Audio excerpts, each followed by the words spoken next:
So the question is, are some people incapable of honesty? Here's my 2 cents on that.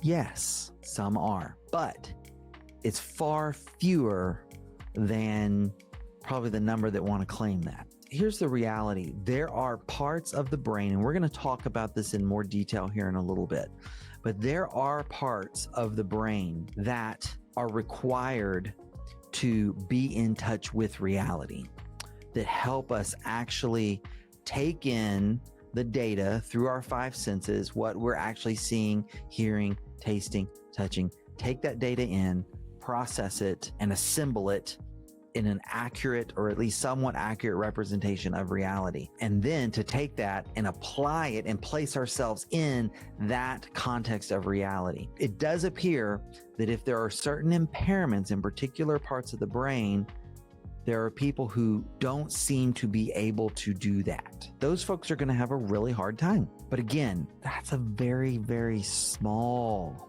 minority of people.